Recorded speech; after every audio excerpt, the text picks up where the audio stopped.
Hi everyone, my name is Miss Dailey and I'm a learning support teacher here at the high school. I currently teach communication skills, which is a direct instruction English course that we have here. I work with students grades 9 through 12 and I'm also a track teacher for some of these students as well. Here are a few pictures of what my room looks like.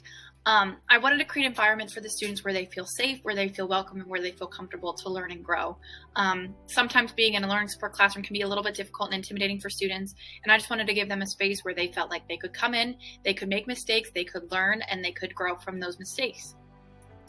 Within the room, we have different types of seating. We have table setups, and we also have comfy chairs that the students can use if they feel more comfortable reading in that type of environment. We do a lot of small group work in here, so we have a nice open area in our room so we're able to move about freely, but also in a way that is safe.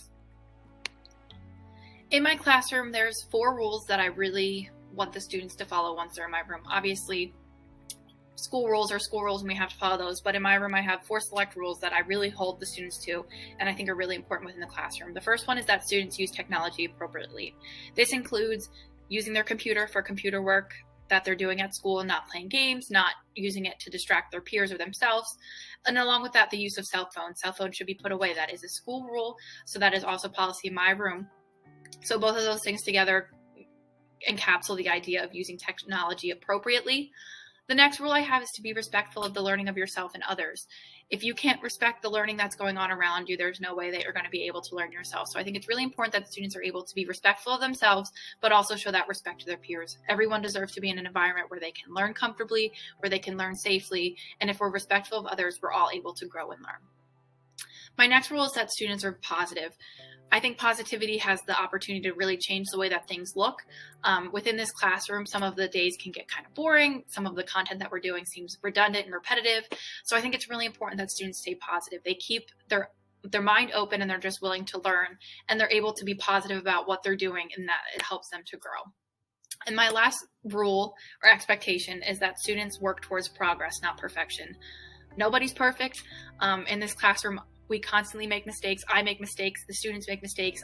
That's what's supposed to happen. That helps us learn. That helps us grow. All I want to see is that a student is putting forth effort and doing everything that they can to work towards their goal, not reach perfection, but to reach that progress and just get better at certain skills. So you might be asking what we do in communication skills. So within the class, there's about 6 main elements that we have that I have listed below. Every single day, the students come in when we do a journal writing. So these journal writings are all different prompts. We talk about would you rather situations. We talk about what they do for fun. We make up scenarios and the students have to write about them. So these journals give the students an opportunity to just kind of focus on the task, get ready for the day, and really just be creative in their writing. These are graded every week. Students at the end of the week, whether it be a Thursday or Friday, they pick the journal that they would like me to grade. So though I am reading all of the journals that they write, they are in charge of picking the one that they feel is best and the one that they want to grade for. This gives the students the opportunity to really take ownership of their work. And it also gives me the opportunity to see, okay, what skills do they need more work on within writing, or where are they really being successful? So that's our journal writing. The next part of the class is our Read 180 program. So Read 180 runs rotationally. So there's small groups that the students have.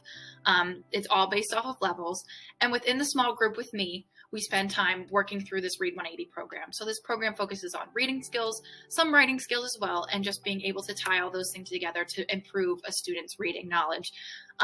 We focus a lot on vocabulary. We focus a lot on different reading strategies that we can use, making inferences, using word structure and word choice to kind of help build stronger writing and reading.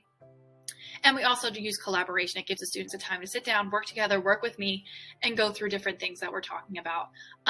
We started off the year with a program or with a workshop that was focused on optical illusions, and we're just about to finish that one up. So while the students are working on this program, there's some whole group work, but it's mostly focused on small group work as well. Next, we have the Read 180 software, which again is another portion of this Read 180 program. Every day, the students have 20 minutes per center, 20 minutes reading with me. Another 20 minutes is focused on this Read 180 software. So the software is all computer-based. While the students are working on their software, the program is constantly adjusting. It's constantly changing the students' level, altering what they need to know, and altering what they're learning. It's based off of the student's needs, what the student has mastered, and it allows the students to work at their own pace, which is really nice. Sometimes it gets annoying for students. Students have a lot of issues with different portions of it, such as the spelling. But I've encouraged the students that if they just keep working forward, they work with me, they work with the para that we have in our room, Miss P, she's wonderful. We'll be able to get them through that, but sometimes it causes a little bit of frustration. I recommend that for this software, students, they can use their resources. If they don't know how to spell a word, look it up on their computer, look it up on their phone, just something to allow those skills to develop. I don't want students to be stuck on this, but I want them to continually work towards it and kind of finish as we go along. So every 2 weeks within that software, there's a workshop completion grade. So the students know that they have to finish all of the zones within that software in order to receive a grade. Along with that, they're also graded with their minutes at the end of the month. So every month they'll have a grade for how many, or a goal for how many minutes they're supposed to have within the program. When students work through the program, every day it pulls their minutes, and I get to know how long they actually spent doing the work on the program. So by grading it those two separate ways, I'm able to hold the students accountable that they're using their class time wisely, they're using their technology wisely, but it also allows me to grade them based off of how well they're actually doing on their software, making sure they're not just rushing through it, they're not just powering through to get it finished and be done and over with it, but they're actually taking the time to get that software finished.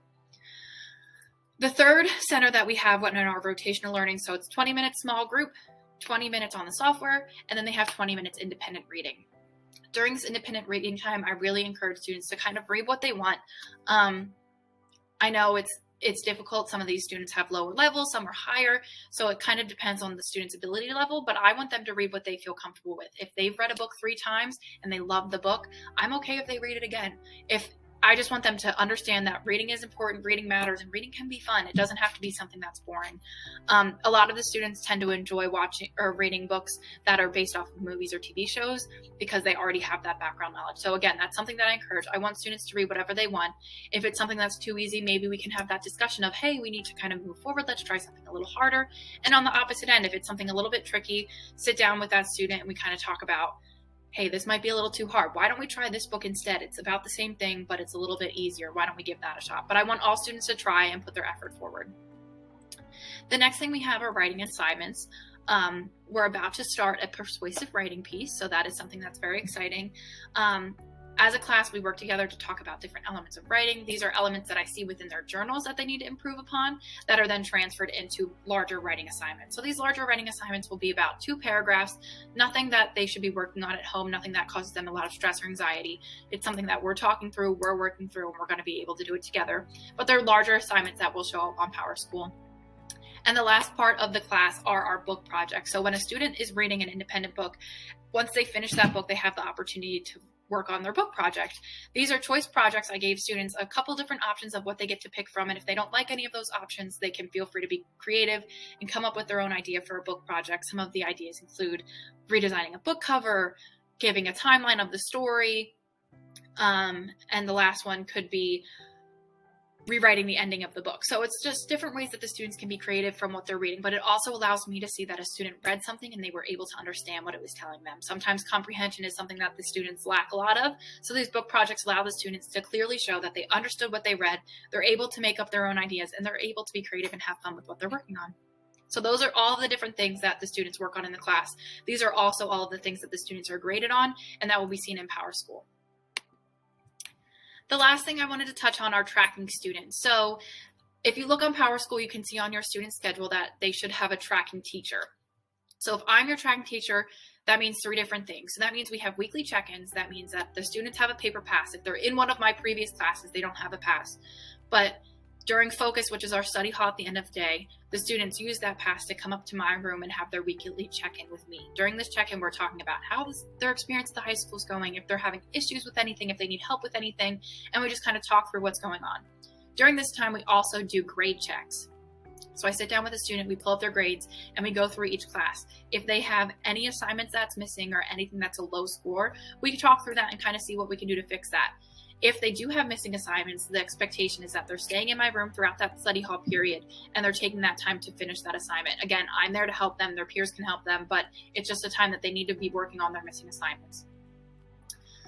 If a student has a low grade on a test or a low grade on assignment, we kind of talk about whether or not they might have to reach out to their teacher about maybe retesting, doing test corrections, what they can do to get that grade up. Along with that, we also have support. So I'm there to support your student in all their classes. There may be times where a student doesn't really feel all that comfortable talking to their teacher, or they need help asking for help with a problem. That is when they would come to me, and I can kind of help them reach out to that teacher, talk to that teacher, come up with some sort of plan that we're able to then move forward correctly and efficiently. In those situations, I'll be in contact with you as the parent or guardian, just kind of talking through, hey, this is something that's going on. This is what we're doing to fix it. And that'll probably be in the form of an email. And lastly, if you're my tracking student, that means I'm in charge of your student's IEP meeting for the year. When that time comes, I'll be sending you an email or giving you a phone call, just setting up a time for that meeting where you can come in and we can talk about your student's progress. We can talk about their goals for the upcoming school year, and we can get everything all sorted out in terms of paperwork and just moving forward throughout the year. Thank you so much for taking the time to listen to this video. I really appreciate it. If you have any questions at all or any comments, concern, anything like that, please feel free to send me an email or give me a phone call here at the high school. Again, it was wonderful to interact with you. I hope that we have a wonderful semester, and I hope that you have a great rest of your school year. Thank you.